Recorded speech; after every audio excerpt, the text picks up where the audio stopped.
from American soil, from a constitutional country, contributed to the Hitler regime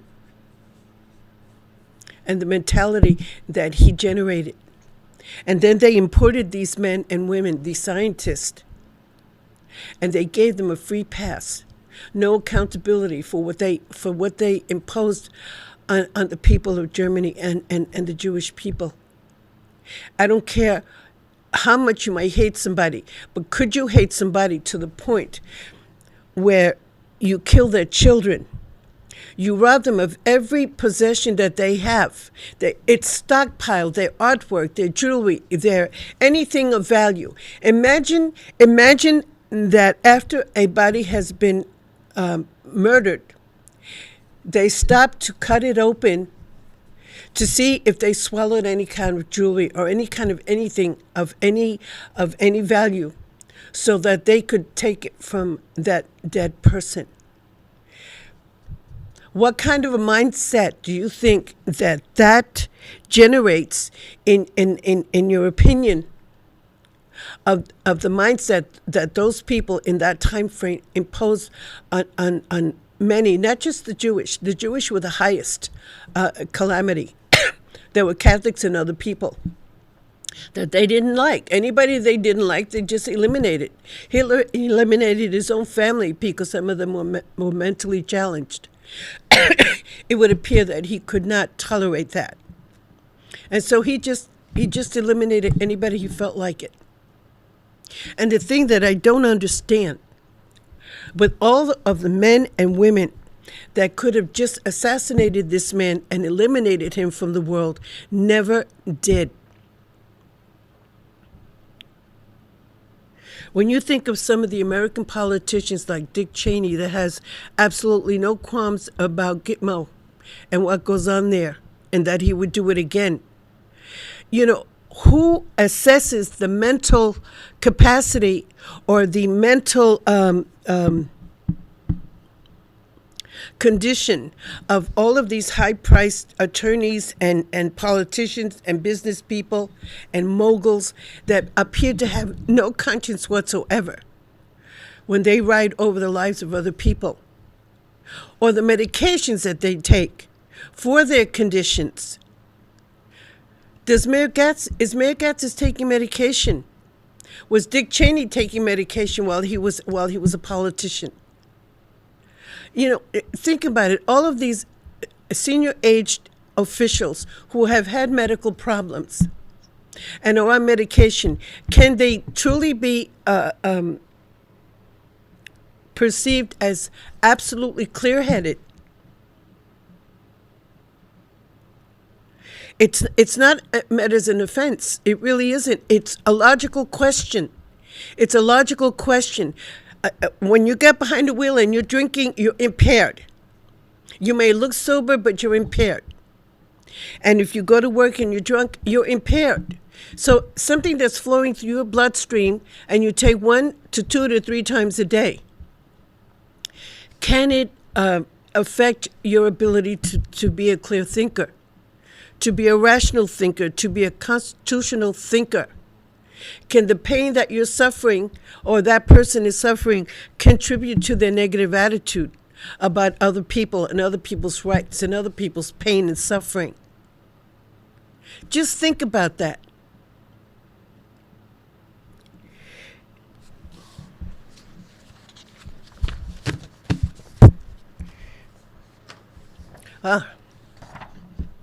A few remarks to Mr. Gerard regarding the freedom of choice in this still free country. When a citizen chooses not to belong to any of the political titles that appear to have a stranglehold on politics across this country, why does he state that citizens who vote for independent candidates are taking votes away from other political candidates? The very fact that a citizen has chosen to vote independent is because he or she has decided to do so willingly and carefully. Therefore, having done so, did not take a vote away. It was never theirs to begin with. Hello, freedom of choice. Whatever political entity is running for office, despite their political affiliation, will get the vote of a citizen who chooses to vote independent. Why? Because on the day of voting, one must choose a political party, be a Democrat, Republican, or whatever. Then, once they have made their vote, they go back and they sign a paper, again stating that they are an independent, and it goes back at the end of the voting process. So while Mr. Girard, with no disrespect intended, has a right to his opinion, shouldn't it be accurate in content before he speaks? It is the right of any and every citizen who casts a vote to vote for whomever they choose, or is that too far a concept for him to perceive or understand? Freedom to choose is exactly that, freedom of choice. Now, I speak strongly because when I blindly trusted the system and didn't speak up for myself, it has cost me and you, the taxpayer, dearly. I believe very much in the Constitution of this country. I believe that everybody has the right to be protected by the rule of law, and as I've stipulated 1,000 times, even a criminal, because if they don't, they get away. The judge will say the process was violated, and they get away with the crime. So in order to keep crime from happening or being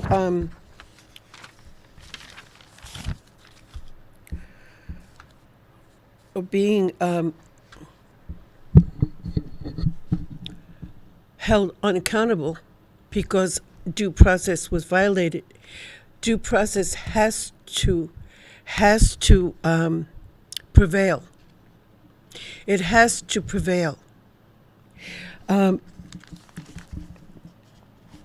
When you think about Monsanto and DuPont and all these other companies that for decades now, have been allowed to get away with poisoning this planet, poisoning the air, the water, the foods, causing incalculable damage and death to all kinds of life, most especially human life, poisoning the soil. You have to ask the question, what is the agenda? What is the final agenda? What are these people trying to reach in the sense of whatever it is that's causing them to do this in the first place? And I've repeated myself over and over again, almost every show, when I ask the question, what air are they going to breathe? What waters will they drink? And what foods will they be able to eat after they have finally annihilated the purity, the God-given purity of this planet? You know, Puerto Rico, I was going to talk about Puerto Rico and Cuba a little bit because of this federal tax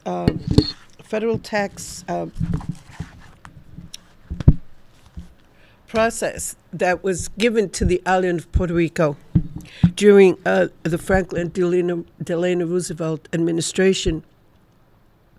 And American companies went over there, and they had the run of the island. And because they were tax exempt, they didn't have to pay taxes on all the monies that they spent and that they made and that they paid to the workers of the island. And the same thing with Cuba. But when Castro came along, that changed. Hershey is one of the most famous chocolate companies in the world. And they went over there and bought up, I repeated myself last week, but I have a reason for doing so this week. They bought acres and acres of beautiful, fertile land to grow the sugar that they use in the Hershey manufacturing of the Hershey chocolate. and they only had to pay $10,000 for their more or less taxes. They found a way. They found a legal loophole. But when Castro came along, and they tried to collect the money that they alleged that they lost because of the takeover of Castro, Castro refused to pay them what they asked. He paid them what they paid, which was $10,000 plus how many years, and that they paid this tax-free lien on their income. So America has a lot of businessmen and women who are out to corrupt the world at large in any and every way they can, under the guise of bringing modernization and jobs and water and this and that to impoverished nations or to underdeveloped countries. And they get away with it because many people within those governments, including the government of Puerto Rico of that time frame, they were in cahoots together. So you have no protection from your own nation's leaders, and then the leaders of other countries come in and more or less join hands with the leaders of any particular country or island or whatever on the planet, and they screw the people over and over and over again. They minimize the value of the labor. No matter how simple the labor might be, it contributes to the overall production of the end product. Do you know how many times you can go to a restaurant and you won't eat there because when you walked in there, the table wasn't clean, the silverware was dirty, the floor was dirty, because nobody was cleaning up after or during the hours that it was closed. Nobody cared enough, whoever owned that eatery, to clean it up. So why is it that the health and well-being and the decency of any area where a human being interacts, be it a restaurant, be it a movie theater, be it the library, be it the workplace, be it the property that they live in, if they don't own it, if it's not being well maintained, if it is dirty, if it is dangerous, if the light fixtures don't work, if the stairs are crooked and leaning, nobody's doing the job. And those people that own those situations, they're not willing to pay. And yet, it's against the law. It's against the law at the city, state, and federal level. And then if you have federally funded tenants, they're supposed to get the protection from all three. From all three. And they don't. And again, you have the disabled, the elderly, the untutored in the way of American life that come to this country seeking asylum. Some of them are just as crooked as the people that brought them here, but most are not. Most of them are victims of grievous and insidious crimes against humanity. And they're brought here, and they're so happy to be here, they don't even know what they're in for. They have a roof over their heads. They have a bed to sleep on that's infected with bed bugs. Roaches out of control. Windows that don't work. No guards on the windows for small children so they don't fall out of the window. Lead paint. How many times must we hear about lead paint contamination in this community and what it has caused some of the children of this community over the decades and may still continue? Because some children do not die, but they have brain damage. They can no longer receive a natural education because their brains have been damaged by their exposure to lead paint. And because it's a refugee, it's absolutely okay. So who are the real criminals in our community? The well-dressed men and women that appear to act and think as if they are above the rule of law. That somehow they should not be held accountable for their violations. That they can continuously get away with it because they have been getting away with it. And it's almost like a passed on legacy, even though the rule says that it's not supposed to be. You're not supposed to inherit a political title. But how many sons and daughters and friends of friends get a job in the city or the state government because this is so-and-so's son or daughter? They may be very nice people, but they may not. They may be on that bandwagon of greed and need to continue to violate the rule of law and expect it to get away with it. And this is an old sing-song. You know, I mean, this history is so repetitive that it's almost like it's absolutely normal to have to live under these conditions. I have a video of Glenn Ouellette. It's a very short video. It's under 2 minutes, I believe. And he is running for mayor. And I told him that he could use my show to show what he's all about.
Thank you, John.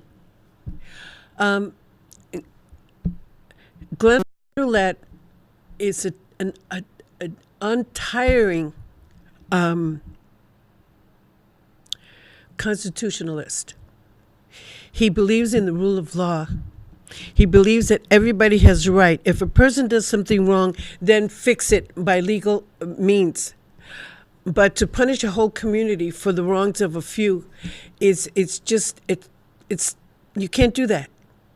But it would appear that some of the mindset that prevails or appears to prevail at City Hall, it's almost like it's such natural mindset that nobody wants to even consider challenging it. Because it is wrong. It is unconstitutional. And if and when a tragedy occurs because a landlord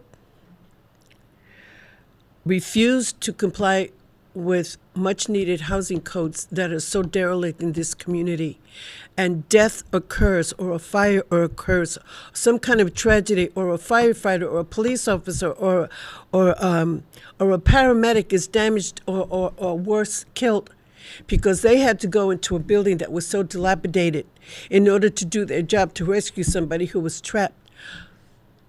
Who is going to be held responsible?